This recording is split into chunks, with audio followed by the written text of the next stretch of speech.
Perkenalkan, kami dari mahasiswa Universitas Peradaban. Tujuan kami di sini untuk melengkapi tugas kami, yaitu tugas kewirausahaan, di mana tugas kewirausahaan ini bentuknya bersifat wajib ya Bu. Nah, kita langsung saja ya Bu. Ini kan tadi sudah diberi arahan pertanyaan. Nah, dari Ibu sendiri bisa perkenalkan namanya? Ya, terima kasih ya Mas. Ya.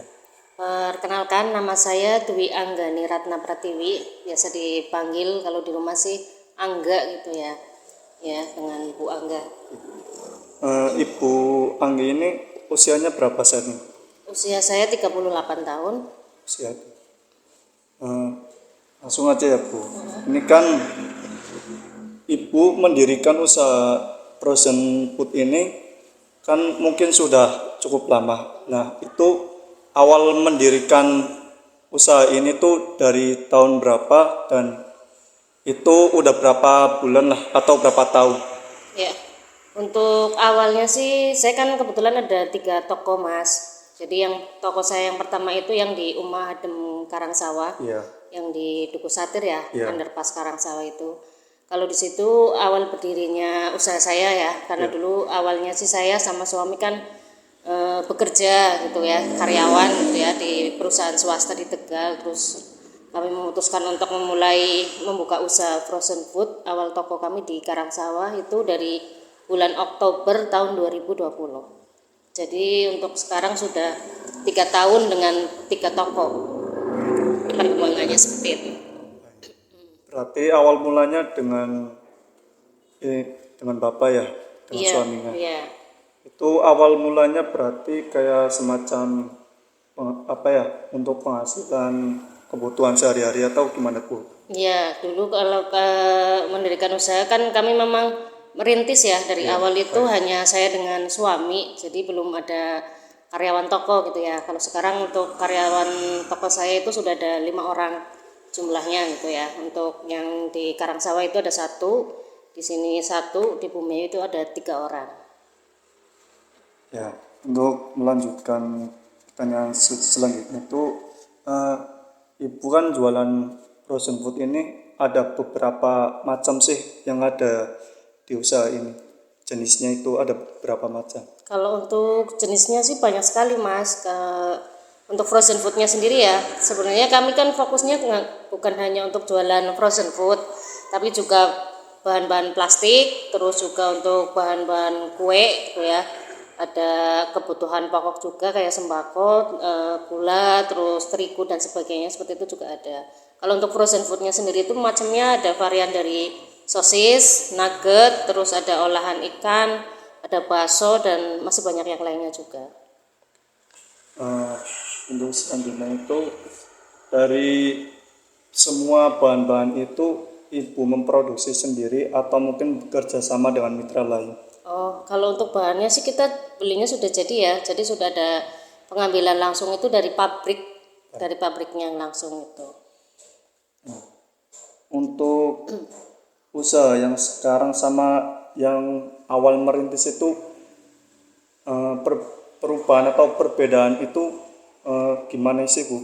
Atau kayak permasalahan problem yang ada di Ibu jalankan ini bisnisnya itu dari awal sampai sekarang itu gimana sih Bu perubahannya? Perubahannya sih banyak ya. Yang utamanya kan dulu kan saya membuka frozen food itu di kampung ya, karena kan di Karangsawah bukan di pusat kota ya, kayak di toko saya yang kedua itu di Bumiayu itu.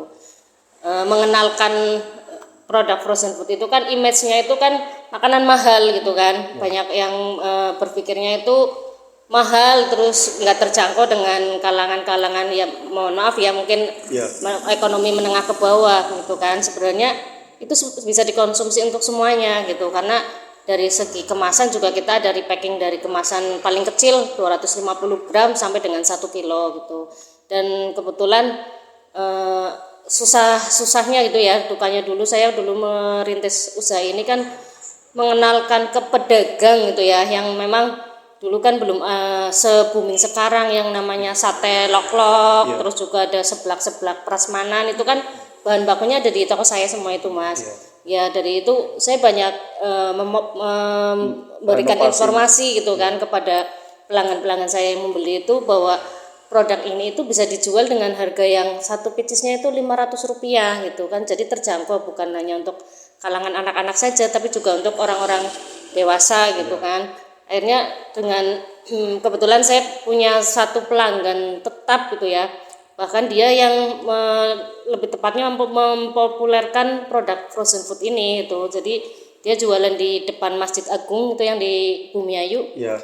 Itu yang jualan lok-lok itu yang memberikan inspirasi ke banyak orang gitu ya, yang di daerah-daerah itu, oh ya ternyata jualan seperti ini menguntungkan gitu kan, dengan jualan sate lok-lok yang hanya satu tusuknya itu Rp2.000 saja gitu kan. Itu kan sangat terjangkau, dan dengan saya sering ibaratnya sering posting gitu kan di media sosial saya, bahwa frozen food yang ada di toko saya ini bisa dijual untuk semua kalangan gitu. Akhirnya dengan banyak yang melihat, oh ternyata jualan sate lok-lok menguntungkan gitu. Akhirnya kan dengan sendirinya pembeli saya juga makin banyak gitu Mas. Berarti melihat potensi bisnis frozen food ini untuk semua kalangan ya Bu. Dan terutama ya harganya terjangkau juga ya Bu. Iya betul. Sekarang kan sasaran untuk ibu rumah tangga sendiri kan lebih praktis ya. Kalau pagi-pagi itu misalkan, apalagi para ibu-ibu pekerja gitu kan, kalau pagi-pagi mereka menyiapkan sarapan buat keluarga gitu ya, buat anaknya mau sekolah, cukup goreng nugget, goreng sosis gitu kan. Akhirnya lebih mudah dan lebih praktis gitu ya.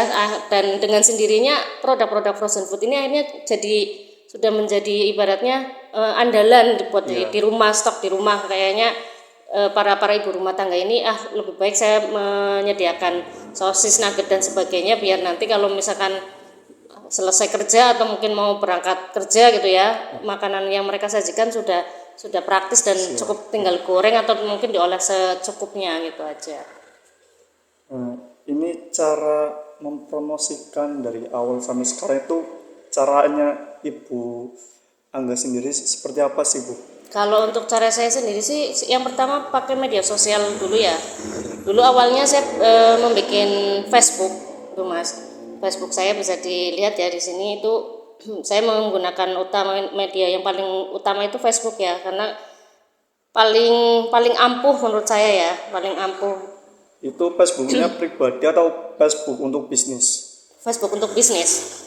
Setelah ini kan ada Umadem Karangsawah, Umadem Kaliarang, dan yang di toko ini beda-beda ya? Iya, beda-beda, Umadem Linggapura ya. Karena sasaran saya kalau misalkan di Karangsawah itu saya mencari teman pun yang lingkungannya itu masih wilayah berdekatan gitu.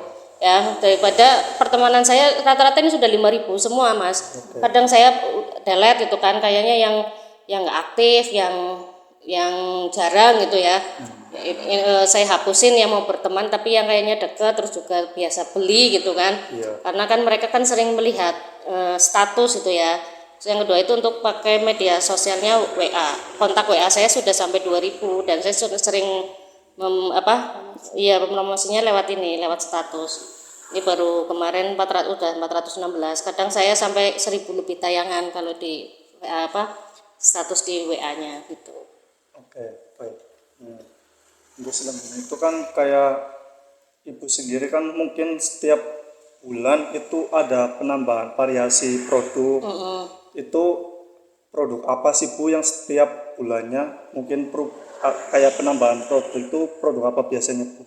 Macam-macam sih. Kalau untuk frozen food sendiri sih sebenarnya sudah tinggal dari variasi dari pabrik ya. Kalau misalkan ada yang baru gitu ya, nanti saya ambil untuk produk barunya gitu. Tapi rata-rata ya memang setiap bulan itu kadang yang saya malah mau menambahkan itu untuk produk-produk plastiknya gitu. Kalau untuk frozen food memang sudah ya itu aja gitu. Untuk meningkatkannya paling nanti variasi yang diciptakan dari pabriknya sendiri seperti itu. Dari melihat penambahan produk baru ini, Ibu melihat penduduk sekitar itu kayak misalkan pelanggan atau orang lain itu kayak orang lain tuh kayak apa ya, pesen dulu gitu. Bu, saya mau pesen ini, tapi produknya belum ada.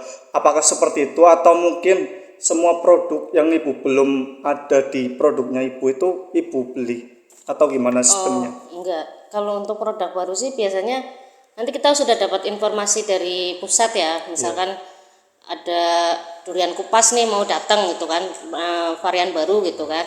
Nanti sudah di-share di grup gitu. Nanti paling saya promosikan lewat status WA dan Facebook saya gitu. Nanti biasanya open PO. Kalau misalkan yang harganya agak sedikit mahal memang biasanya saya open PO. Jadi order dulu gitu kan, tapi nanti tetap saya stok untuk di masing-masing toko Oh, seperti itu. berarti sistemnya seperti PO ya, Bu? Iya, Untuk seperti itu. memenuhi produk yang baru. Tapi kalau misalkan harga-harga standar lah di bawah 50 gitu, ya paling nanti kalau misalkan ada produk yang baru datang ya sudah saya share aja seperti itu.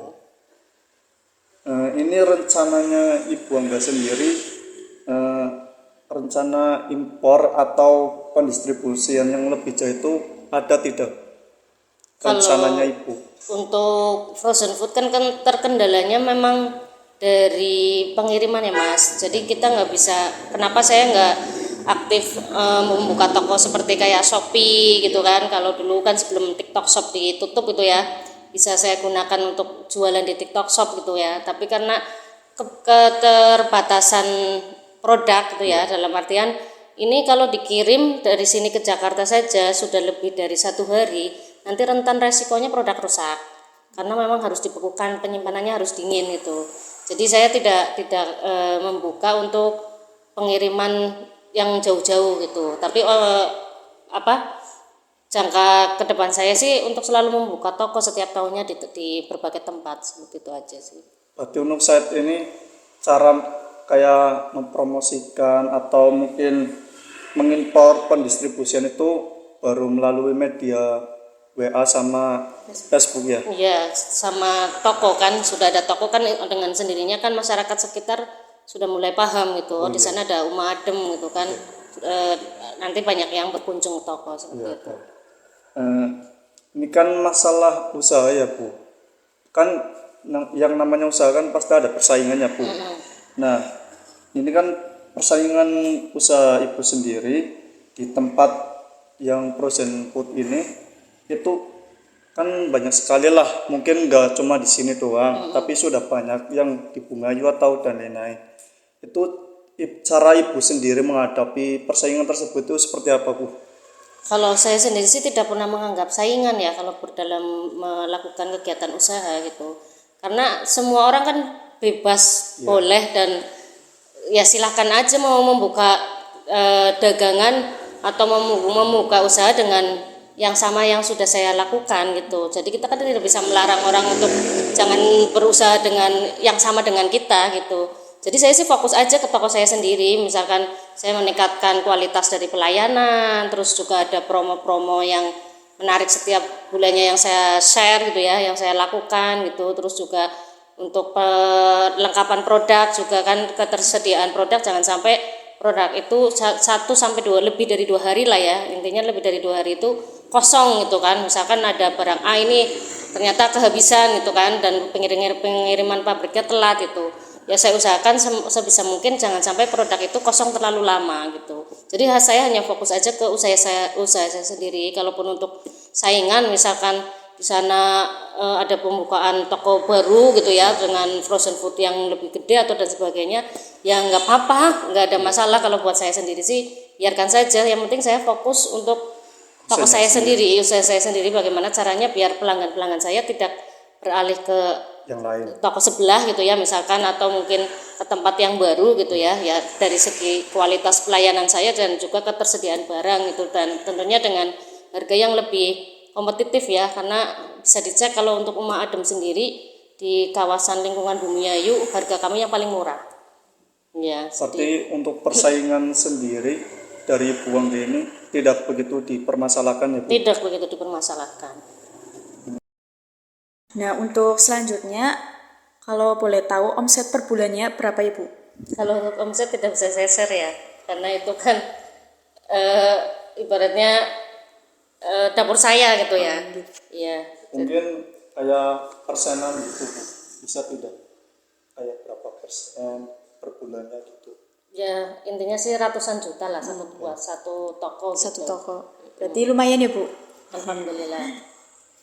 Terus terakhir itu motivasi atau saran mungkin untuk membuka usaha yang ada di toko ini, usaha selain usaha ini ada mungkin, Bu? Dari saya sendiri maksudnya.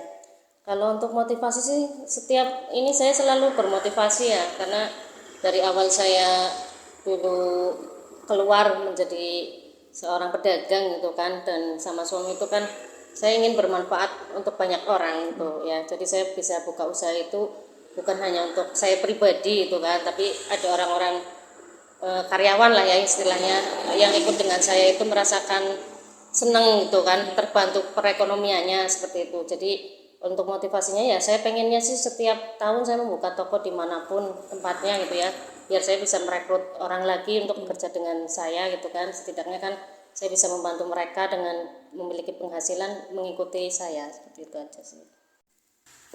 Ya mungkin ini saja yang bisa kami sampaikan ya Bu. Apabila kami ada kekurangan atau mungkin kayak kesalahan, ya kami juga masih belajar ya Bu, sama-sama belajar, dan barangkali kedepannya punya gambaran buat kami untuk kayak bermitra seperti yang Ibu Angga saat ini sedang dijalankan. Barangkali ya mungkin bisa buat pelajaran bagi kami. Ya cukup sekian dari kami ya Bu. Terima kasih ya Bu. Assalamualaikum warahmatullahi wabarakatuh.